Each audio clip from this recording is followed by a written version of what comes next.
Pemirsa Sampai TV yang berbahagia dimanapun Anda berada, kita kembali lagi berbincang-bincang dengan penyuluh agama Buddha Kabupaten Kota Waringin Timur, Bapak Darto SAG, yaitu tentang sila bagi perumah tangga. Baik, Bapak, tadi kan kita berbicara soal faktor penghambat ya, tentunya itu yang paling dominan, yang paling utama yang sering kita jumpai adalah keluarga. Jadi keluarga itu bisa menjadi penghambat, bisa juga menjadi pendukung atau penyemangat tentunya kita dalam mempraktekkan sila itu sendiri dalam kehidupan kita sehari-hari. Nah, tertarik sekali saya ini soal keluarga, Pak. Keluarga harmonis atau keluarga yang bahagia kalau menurut pandangan Buddhis sendiri itu seperti apa, Pak? Oke, terima kasih. Sebelum kita membahas tentang keluarga bahagia atau keluarga harmonis menurut Buddhis, kita jelaskan dulu tentang keluarga. Apa sih keluarga itu? Secara umum adalah keluarga itu adalah seorang pria dan wanita yang terikat dalam satu kelembagaan yang dikenal dengan sebutan perkawinan. Jadi kalau seseorang yang sudah melakukan perkawinan itu sudah terikat dalam satu keluarga. Nah, di sini dalam Anggutta Nikaya 259 dijelaskan, jika sepasang suami istri ingin tetap bersama, baik di kehidupan sekarang maupun kehidupan yang akan datang,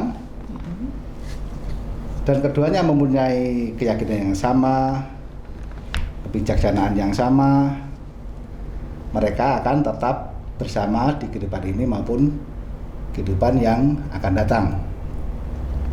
Oleh karena itu, keluarga bahagia dapat dicapai apabila suami istri dalam kehidupan perkawinan telah mengetahui serta memenuhi hak dan kewajibannya masing-masing.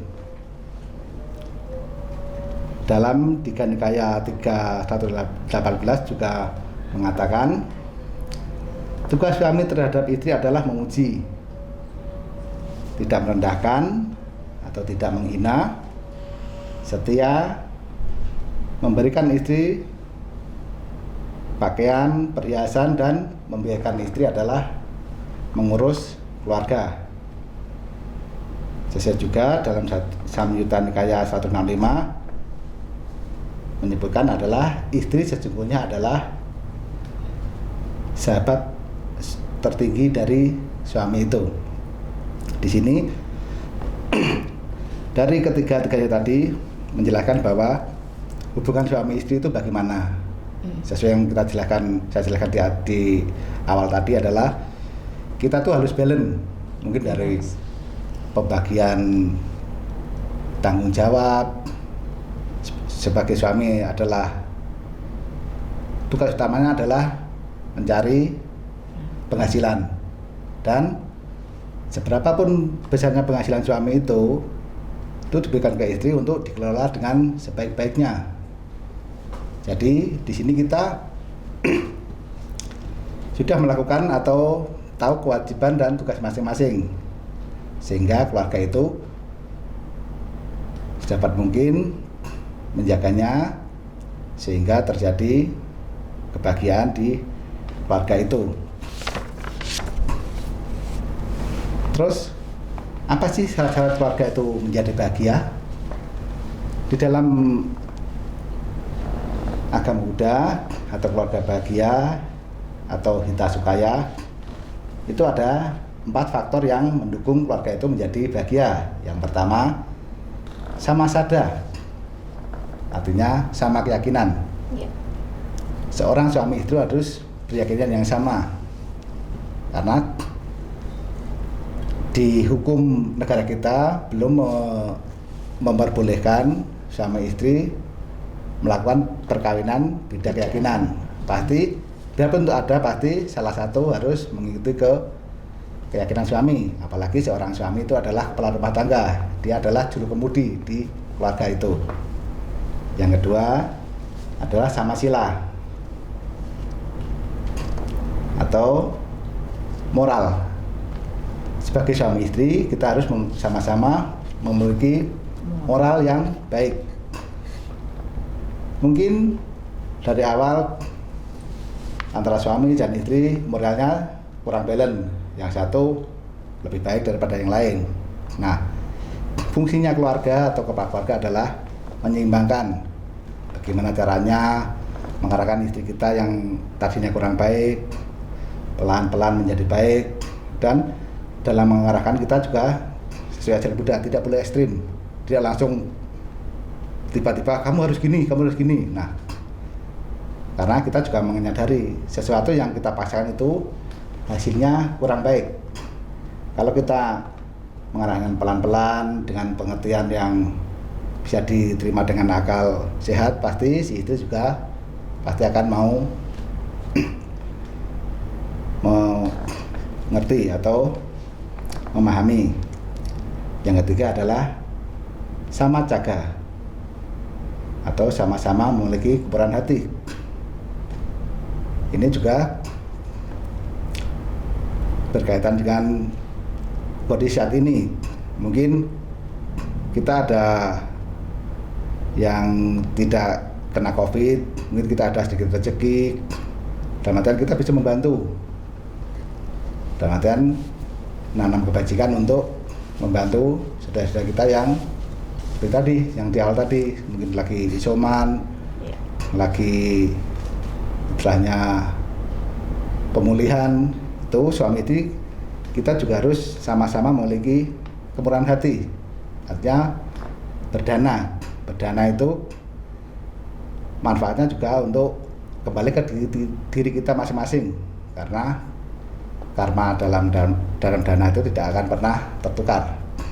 Terus yang terakhir adalah sama apanya atau sama dalam kebijaksanaan.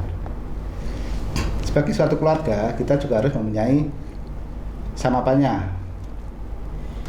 Mungkin dalam menghadapi suatu masalah, suatu keadaan yang sulit, antara suami istri harus sama dalam kebijaksanaannya, karena kebijaksanaan ini perlu sekali kita pakai atau kita pergunakan dalam segala sesuatu menghadapi problema hidup ini.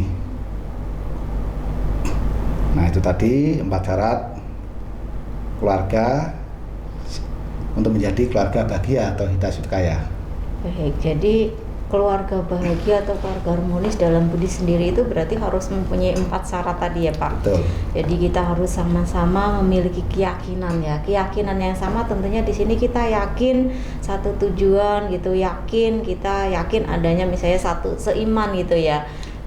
Seagama gitu, misalnya kita yakin kalau dalam Buddhis berarti kita yakin dan percaya pada Triratna, Buddha, Dhamma, dan Sangha. Kemudian ada sama sila, kita sama-sama memiliki moral yang baik, karena moral tadi kan berhubungan dengan etika, tingkah laku, berhubungan dengan sila tadi ya Pak. Jadi kalau sama-sama memiliki moral yang baik, tentunya keluarga kita juga nanti akan berjalan dengan baik juga ya. Kemudian ada sama caga, kemurahan hati. Jadi kalau misalnya salah satu pasangan kita belum memiliki kemurahan hati, jadi sebagai pasangan yang baik tentunya juga saling mengingatkan, saling memberikan pengertian, sehingga akhirnya sama-sama menjalani kehidupan itu dengan baik. Kemudian ada sama panya ya, panya kebijaksanaan. Memang di dalam berumah tangga itu kan problema itu banyak sekali ya, bermacam-macam lah ya tentunya. Apalagi mungkin yang sudah bertahun-tahun, tadi di awal Bapak katakan bahwa dulu waktu awal-awal menikah bodinya tidak seperti sekarang. Nah, jadi harus pandai lah, harus benar-benar bijak menyikapi ya Pak. Harus bijaksana tentunya ketika menghadapi berbagai persoalan yang sebagai perumah tangga tentunya memang sangat banyak sekali problemnya. Baik Bapak. Kemudian ini saya bertanya nih, Bapak kan sudah pasti memilih kehidupan sebagai perumah tangga nih ya, karena tadi kan di awal Bapak katakan bahwa di agama Buddha itu ada 2 cara menjalani kehidupan, sebagai pabajita, samana, atau sebagai garawasa atau perumah tangga. Sudah pasti yang saya perhatikan Bapak juga memilih sebagai garawasa ya. Nah, sebagai garawasa nih, Bapak sebagai garawasa, dan selain sebagai perumah tangga garawasa, Bapak juga posisinya saat ini sebagai penyuluh agama Buddha Kabupaten Kota Waringin Timur ya. Mungkin ada trik-trik khusus yang Bapak lakukan ya untuk memberikan pengertian nih kepada umat Buddha khususnya di Kotim nih ya, karena kan mungkin masih banyak, apalagi masa pandemi saat ini ya Pak. Masa pandemi saat ini kan efektivitasnya untuk pertemuan itu kan mungkin sangat minim sekali ya, dibatasi karena PPKM, mungkin tidak boleh lebih dari sekitar 30 orang atau berapa gitu ya, walaupun mungkin mengadakan pertemuan tatap muka. Nah, mungkin ada trik-trik khusus yang Bapak lakukan supaya umat Buddha ini atau teman-teman Bapak yang beragama Buddha ini tetap mempraktekkan sila tentunya di dalam situasi yang terbatas seperti ini, Pak. Baik, terima kasih. Sebagai penyuluh, kita tentu tidak lepas dari pembinaan terhadap umat. Untuk di masa pandemi memang intensitas untuk bertemu secara langsung itu memang dibatasin. Beruntung sekali yang sekarang ini kita sudah diperbolehkan melakukan pertemuan, tapi dengan prokes yang disesuaikan, maksimal 30 orang untuk di wihara. Ya, minimal sebagai penyuluh, kalau ada masalah-masalah di umat, kita biasanya komunikasi. Artinya komunikasi itu tidak harus tatap muka, mungkin bisa lewat WA, lewat telepon. Intinya kita sebagai penyuluh itu selalu memotivasi kepada umat supaya selalu menjalankan sila. Kita kasih pengarahan, kita kasih pendampingan, sehingga umat itu selalu berusaha untuk dan bertekad untuk mempraktekkan sila. Karena sila kalau cuma diucapkan tanpa dijalani itu tidak ada artinya. Intinya kita punya keinginan nih makan kue, tapi kita cuma nyatet aja nih bahan-bahannya, dan kita tidak pernah merealisasikan atau praktek. Nah, selamanya kita juga tidak akan pernah merasakan kue yang kita dambakan itu. Mungkin itu trik saya sebagai penyuluh di Kota Waringin Timur. Berarti jadi selalu memberi motivasi, semangat ya Pak, pendampingan, mungkin bisa melalui WA, telepon ya, karena berbagai cara.